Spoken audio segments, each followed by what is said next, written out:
आप देख रहे हैं सिटी ब्रेकिंग न्यूज। मैं हूं गुरुनाम सिंह रामगढ़िया।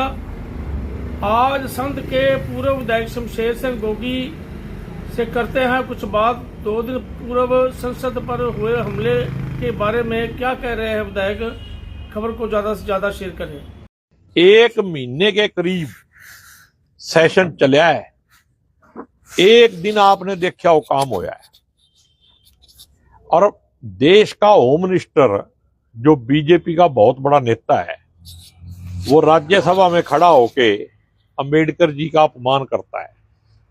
जब उसके ऊपर शोर मचता है, लोग उसको कहते हैं भी माफी मांगो, तो वो माफी मांगने की बजाय उल्टा प्रधानमंत्री भी अमित शाह को बचाने के चक्कर में पड़ जाता है।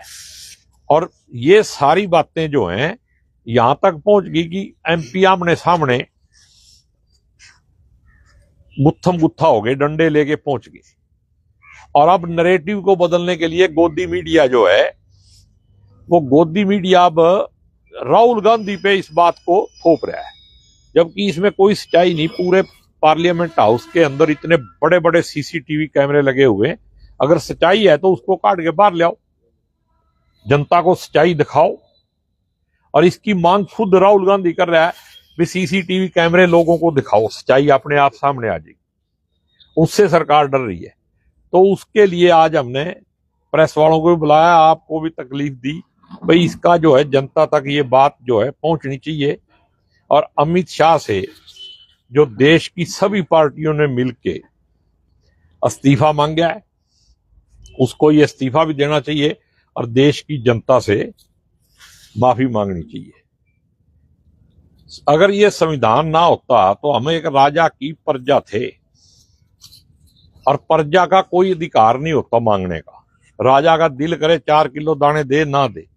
आज आप इस संविधान की वजह से नागरिक हो, और जो ये चाहे किसान यूनियन आंदोलन करे, चाहे कोई व्यापारी करे, चाहे कोई गरीब करे, कोई भी, आप ये भी सारे नागरिक होने की वजह से ही कर रहे हो, लोकतंत्र की वजह से। और अगर यही हालात रहे तो ना लोकतंत्र बचेगा ना संविधान बचेगा। और ये बात तो सच्चाई है कि ये लोग संविधान को मानते नहीं। जब संविधान बना था तो सावरकर ने सबसे पहला बयान दिया था, भाई इस संविधान को हम नहीं मानते क्योंकि इसमें मनुस्मृति का पुट नहीं है। तो जो मनुस्मृति को मानता है वो इस संविधान को नहीं मानता, और मनुस्मृति को सारा देश नहीं मानता। 2-4% आरएसएस के लोग हैं जो मानते हैं, लेकिन उन्होंने इतने लोगों को बका दिया, लोगों के दिमाग में ये बात बांट दी। उसको भी बाहर निकालना, उसके लिए डिस्कशन करना, उनके साथ बात करना, ये हमारा सबका फर्ज है। तो इसको आपको सब जितने जो लोगों तक पहुंचा सको पहुंचाना भी है, और इसका विरोध भी करना है।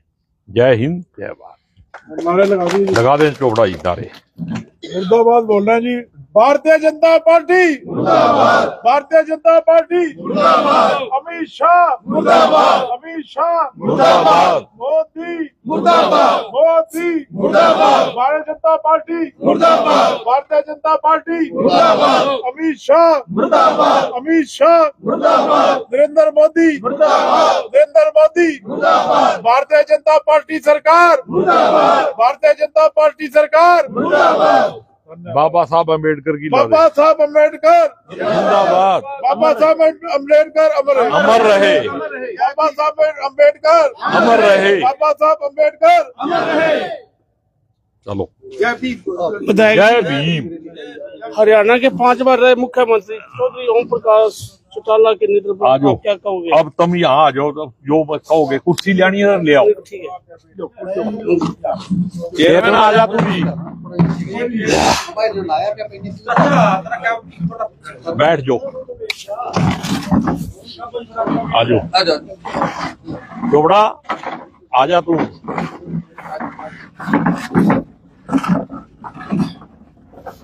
अरे कोई चाय चूप कई लिया। चौधरी ओम प्रकाश चौटाला के नेतृत्व में आप क्या कहोगे? देखो, हरियाणा के वयोवृद्ध नेता और बहुत ही लोकप्रिय नेता रहे हैं और बड़े सम्मानजनक थे। चौधरी ओम प्रकाश चौटाला जी आज सुबह वो इस दुनिया को छोड़ के चले गए। हम सभी, क्योंकि बहुत बड़े किसान नेता भी थे, उनके इस दुख को और उनकी जो कमी है ये कभी भी इसकी पूर्ति नहीं हो पाएगी। और हम सब जितने भी कांग्रेस के साथी यहाँ इकट्ठे हुए हैं सब उनको नमन करते हैं, श्रद्धांजलि अर्पित करते हैं। पता नहीं संविधान को लेकर राजनीति हो रही है, इसके बारे में बताएं। देखो, संविधान को जो नहीं मानते वही राजनीति कर रहे हैं। संविधान है तो आप नागरिक हो, संविधान नहीं है तो फिर आप नागरिक भी नहीं हो, फिर आपको कोई वोट का अधिकार नहीं है, फिर आपको कुछ भी डिमांड रखने का भी अधिकार नहीं है। विधायक जी, जो आज रोष प्रदर्शन किया गया इसके बारे में बताएंगे। ये रोष प्रदर्शन इसलिए किया है कि अमित शाह जी ने राज्यसभा में 2 दिन पहले अंबेडकर जी के अपमान किया है, उसके प्रति जो अपमानजनक बातें कही हैं, और अब उसका जो लोग विरोध कर रहे हैं उन्हीं को एक तरफ तो चोरी कर रहे हैं और एक तरफ सीना चोरी कर रहे हैं। धक्काशाही भी हो रही है और उसको दबाया भी जा रहा है। तो ये प्रजातंत्र की भी हत्या है। और अगर अंबेडकर जी ना होते तो ना इलेक्शन होता, फिर ये पार्लियामेंट कैसे बनती।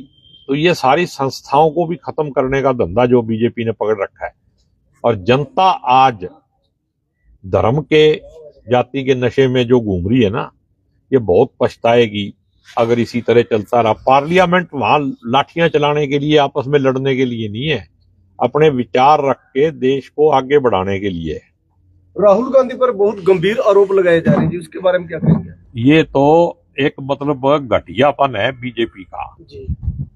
अगर राहुल गांधी ने कोई गलत किया है तो पूरे सदन के अंदर इतने बड़े बड़े सीसीटीवी कैमरे लगे हुए हैं, स्पीकर को चाहिए कि वो कैमरों की जो फुटेज है उसको पब्लिक करें तो पता लग जाएगा। मीडिया भी ये डिमांड कर रहा है, राहुल गांधी खुद प्रेस कॉन्फ्रेंस के करके कह रहा है कि आप सीसीटीवी के फुटेज दिखाओ। अगर बीजेपी सच्ची होती तो कल तक के अब तक आने जाते हो। लेकिन झूठ का नैरेटिव उनको फलता है। उन्होंने एक झूठ की टीम बना रखी है, बहुत बड़ी पार्टी है, उनका आईटी सेल है जी। तो वो लगा हुआ। गोदी मीडिया ही राहुल गांधी को दोषी ठहरा रहा है। अभी तक सीसीटीवी आई नहीं, सरकार उनकी है। राहुल गांधी के खिलाफ तो मुकदमा दर्ज हो गया। खड़गे जी जो 85 साल 84 साल के हैं, उनके घुटनों में चोट आई है, उनके साथ धक्का मुक्की हुई है, उन्होंने भी दरखास्त दी है, उस पर तो मुकदमा दर्ज नहीं हुआ। इस देश में कानून नहीं बचा है, संविधान का और कानून का राज नहीं है। इसीलिए हम लोग आज यहाँ प्रदर्शन भी कर रहे हैं और जनता को जागरूक करने के लिए जैसे भी पार्टी का हाई कमांड का ऑर्डर आएगा उस तरीके से काम को आगे बढ़ाया जाएगा। विधायक जी, कांग्रेस पार्टी के एक वरिष्ठ नेता है चौधरी वीरेंद्र सिंह, उन्होंने कांग्रेस पार्टी के प्रदेश अध्यक्ष का इस्तीफा मांगा है। ये जो बातें हैं ना, आज तो ये प्रदर्शन है अमित शाह की गुंडागर्दी पे। तो अमित शाह की गुंडागर्दी पे लड़ लें, फिर आपस में देख लेंगे। उदय बहाने तो जाना ही है, खड़े रहेगा। परिंदर सिंह मांगो ना मांगो।